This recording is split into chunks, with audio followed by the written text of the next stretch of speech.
I'm Sarah Bozich, and welcome to What's on Tap. This month I sat down with the infamous Bruce Bond of local radio fame. Bruce Bond!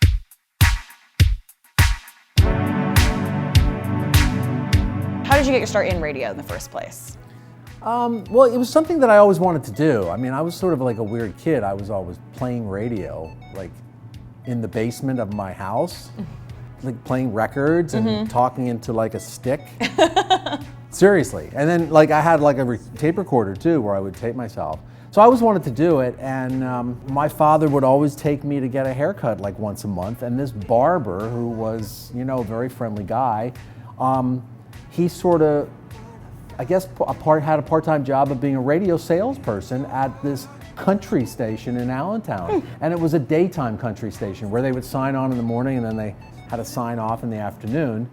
And they were looking for somebody for weekends to run the religious shows and the polka hour or something, and that's how I started. And that goes way back to like right after high school too, because I knew I wanted to get into radio right away.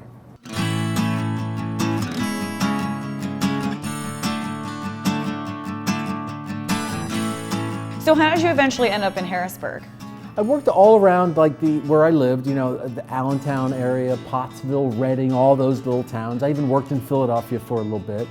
And my job sort of ended in Allentown sort of strangely, but that's nothing to be unusual because I was fired so many times. It was sort of like a firing.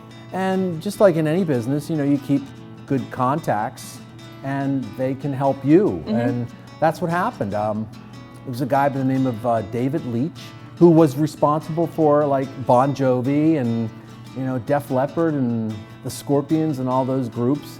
And he just said, hey, there's this radio station in Harrisburg. They're looking for a midday guy to be the music director. And, you know, I said, I'm there. Let's get that done. Let's work on that. So music director, but on your show you ended up not really playing much music.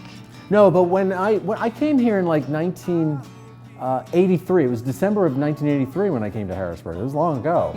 Came to a rock station. It was actually WTPA. Okay, that's but what it was FM 104 WTPA, the real WTPA. Okay. And so I was playing music.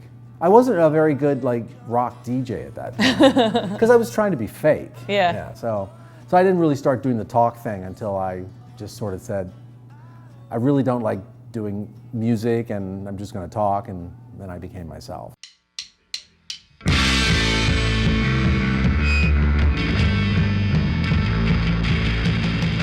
TPA becomes Wink at some point in the early 80s. It was like in 1985. Okay. Yep.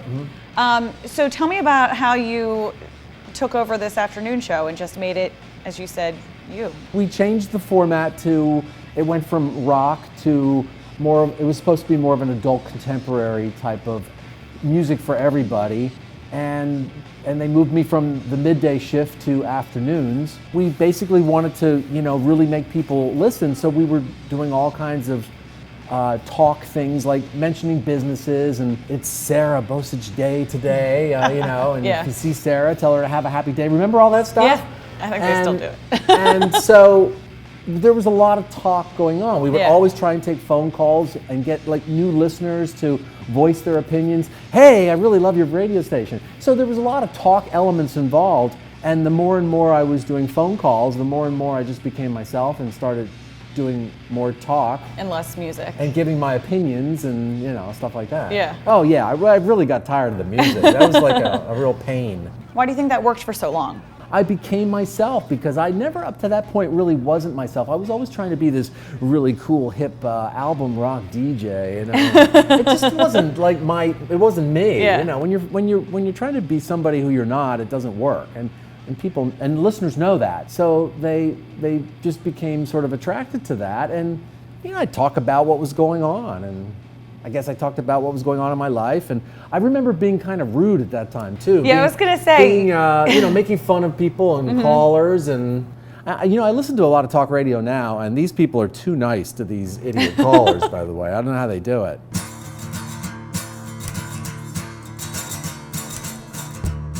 What are some of your top, like, what are some of your favorite stories from that time, or some of the craziest stories from that time? Well, I guess the number one story that people always seem to bring up is the the dog in a car on a hot day bit we did. Do you know about that? I don't know if I remember that one. It wasn't my idea. It was Frank, the producer's idea. And all we had was 3 sound effects: a happy dog sound, a medium dog sound, and a sad dog sound. And we just said that as an experiment today, on this show today, as an experiment, it was like 95 degrees. It was the middle of summer. As an experiment today, we're going to put a dog in a car and see how long it lasts. And all we had was 3 sound effects, and people went crazy. Yeah. The phones didn't stop, and people came to the studio. People were very upset. Yeah, people get very passionate about dogs. People, would I don't know if they actually contacted the authorities back then, like people would today. Yeah.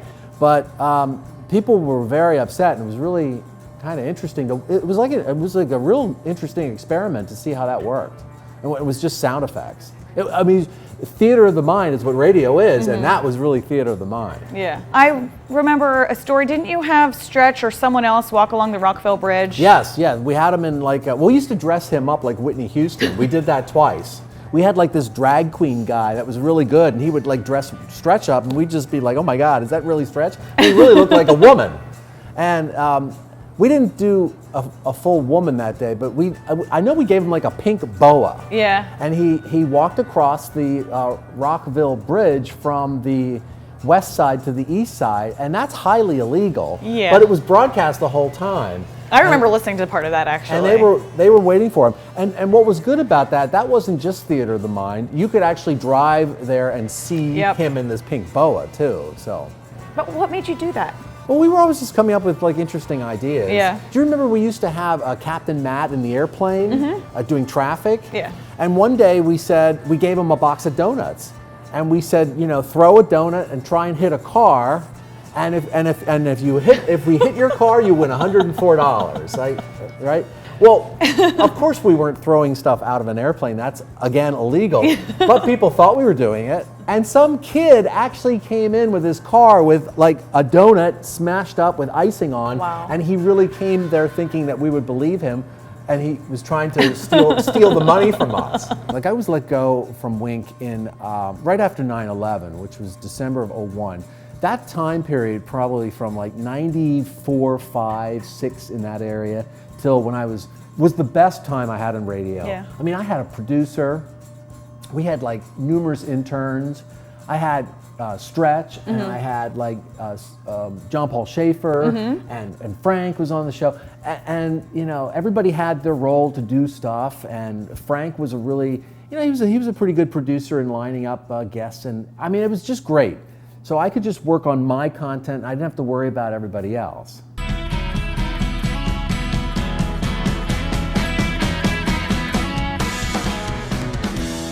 And I said I didn't have any questions on my list here, which I don't, about prison, but that said. I call it my 2-year vacation, so if you could refer sabbatical, to it as that. perhaps? Yeah. I'm sure that affects things for you too. Maybe how people look at you, or people don't understand what happened, or again, maybe find that way of Yeah, well, a lot of people you. really didn't know exactly what happened, and they immediately, when you go in that situation, think that you're like a bad person trying to do evil things to other people, and that wasn't really the case. Basically, I was just trying to survive in New York. When I moved to New York, I didn't have a job going to New York, and that's really tough unless you're a lawyer or in finance. So I did everything I could to get a job, and I just happened to get involved in something. I was basically just the secretary doing work for the bad people. They would pay me to do their secretarial work. Right. I mean, I wasn't sitting at home scheming of ways I could steal money from people, and a lot of people just don't really understand how that happened. So but I mean, did I know what was going on? Yes, and that was where the problem lies, because I should have gotten out. When you tried out for WHP last summer, yes, and I sat in with you as your guest. And thank you so much for doing that. You're welcome. I had a blast. There were a lot of different callers that you got, and some of the great ones were, old friends, and you kept telling people that you've changed, that you weren't the same guy. Well, I think I've grown up. Yeah. When I was at Wink, I would take a lot of the people who work there and put them on my show because, you know, they may have pissed me off or something. And I was like, you know, I couldn't do that again because they have no way of getting back. You know, they don't have a radio station for them, and I would like be really rude. I mean, I did a lot of like stupid things that I would never ever do again. And you know, I'm older, so you just the mind changes. The humans tend to change. Did you apply for any other similar type jobs in recent years? I've talked to some people, but nothing. There was nothing serious really, and I don't understand that because I think I'd be great on radio. But I don't think radio around here, I think radio's kind of in this weirdness where the internet is affecting them and they don't know how to deal with it. Radio stations have this huge amount of money in these transmitters, and they deal with the Federal Communications Commission, you know, every other year or whatever it is to get their license. You and I could start a radio station just by hooking into the internet, and we're just as good as what they're doing. So what are you doing now? I work at a small little company called Bambula. It's a place in Kutztown, and they basically import merchandise from African countries. And then we bring it in and we fix it up. We put it in plastic bags or do whatever, and we send it out to companies like J. Crew and Disney, and we work with some pretty nice big companies.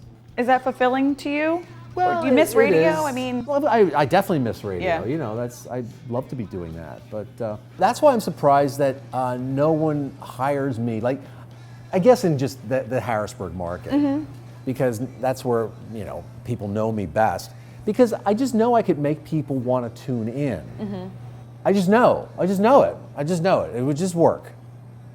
But I think radio is just weird, and they're scared, and they don't try new things. And they're very conservative now these days. Well, thank you very much for spending time with me today. Oh, well, thank you for having me. I hope I get to hear you on the radio soon. Cheers. Oh, that'd be great.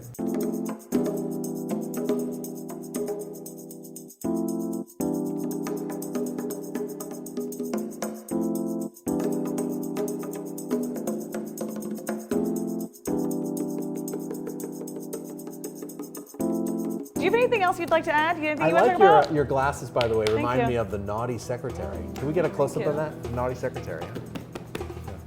I'm sorry, what was your question?